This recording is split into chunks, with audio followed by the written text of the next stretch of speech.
Bonjour et bienvenue dans ce numéro de Space. Nous sommes ici à Lucerne, au pied des Alpes suisses, à l'occasion du sommet spatial européen.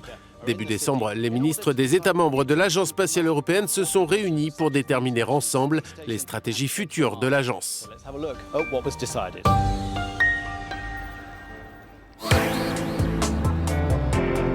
Le sommet spatial européen a lieu tous les 2 ou 3 ans. Au programme, 48 heures de débat, au cours desquelles se joue l'avenir de l'Europe dans l'aventure spatiale.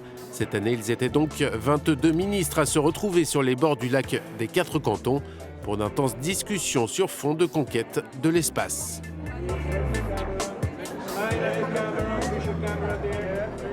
Vous savez, un conseil des ministres, ce n'est jamais facile. C'est mon 6e conseil, le premier du côté de l'agence spatiale, et je peux vous dire que ce n'est pas facile.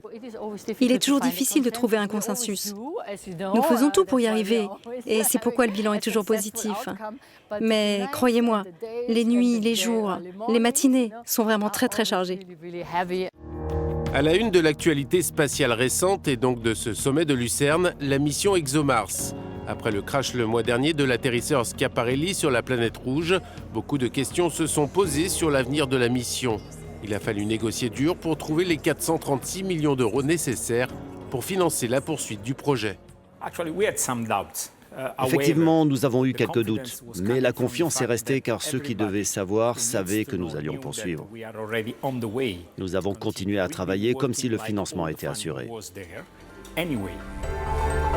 Poursuivre coûte que coûte la mission ExoMars, un choix payant puisque par exemple le gouvernement italien a décidé d'allouer 35 millions d'euros supplémentaires au projet. Je ne pense pas que ce soit une question de conflit entre pays. C'est plus une question de divergence de point de vue. L'Italie a certaines priorités et mon intervention reposait absolument sur cette liste de priorités. ExoMars, c'est important pour cela.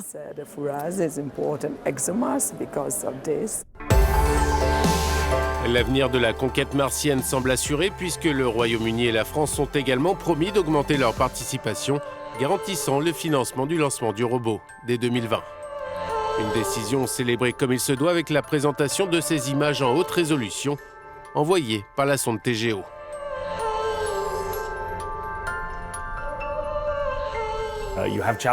Lorsque vous relevez des défis, les choses ne se passent pas toujours comme prévu.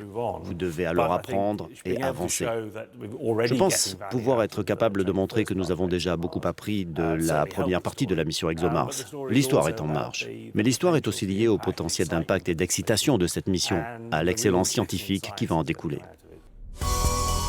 Autre enjeu crucial de ce sommet spatial de Lucerne, la Station spatiale internationale. L'Agence spatiale européenne a conclu un accord pour financer et prolonger sa durée de vie jusqu'en 2024, mais beaucoup de questions subsistent sur son avenir.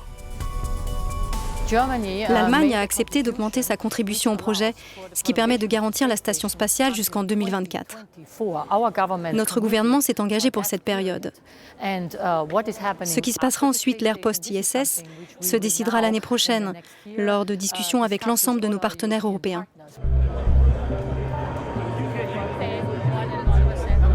La suite est décidée en fait dans les discussions entre les partenaires de la Station spatiale internationale. On sent bien que la prestation, ça sera l'exploration. Alors l'exploration, on parle de la Lune, on parle de Mars. Moi j'ai toujours pensé que les deux n'étaient pas exclusifs l'un de l'autre.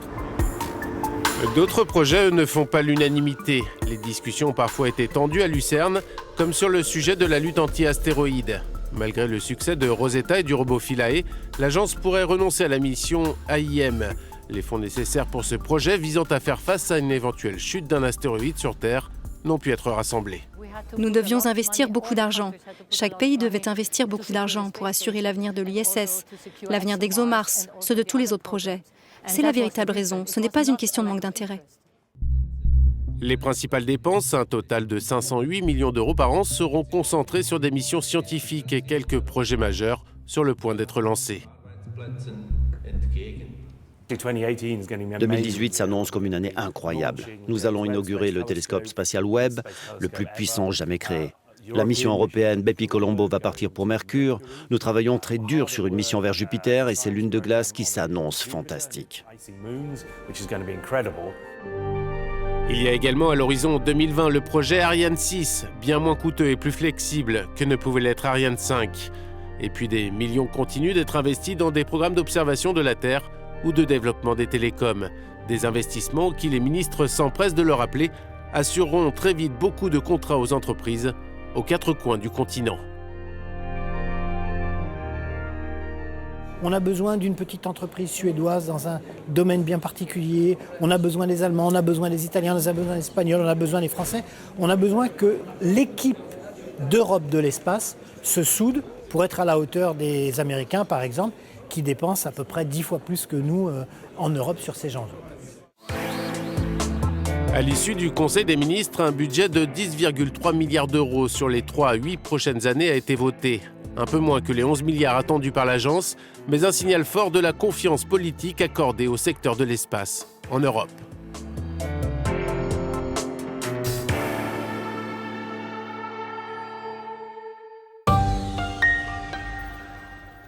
Vous venez de l'entendre, l'avenir de la mission ExoMars est désormais assuré. Nous avons suivi cette aventure toute l'année dans notre série Destination Mars. Pour cet ultime épisode, nous sommes allés à la rencontre d'un des personnages clés de ce projet.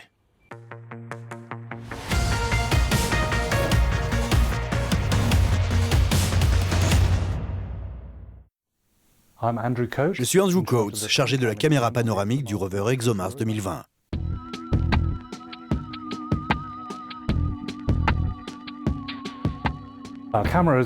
Notre caméra sera placée au sommet du mât du rover. Il sera un peu plus large que celui-ci. Nous avons un écart de 50 cm entre les deux objectifs des caméras grand angle. Donc nous pourrons avoir des images stéréo du terrain autour du rover et donc voir où nous forons.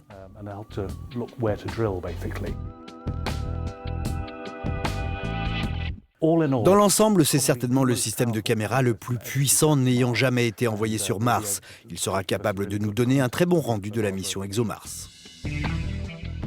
Le forage est la principale nouveauté que va nous apporter ce rover par rapport à tous les autres. Le forêt va récupérer un échantillon, le ramener dans le rover et l'analyser à bord avant d'envoyer les résultats vers la Terre. Nous recherchons les carbonates, les sucres, les acides aminés, toutes ces choses qui pourraient se trouver sous la surface de Mars, dans un environnement relativement préservé, les restes éventuels d'une vie il y a quelques 4 milliards d'années. Je pense qu'il y a pu avoir et qu'il pourrait y avoir de la vie sur Mars, bien sûr. C'est sur ça que le rover va enquêter.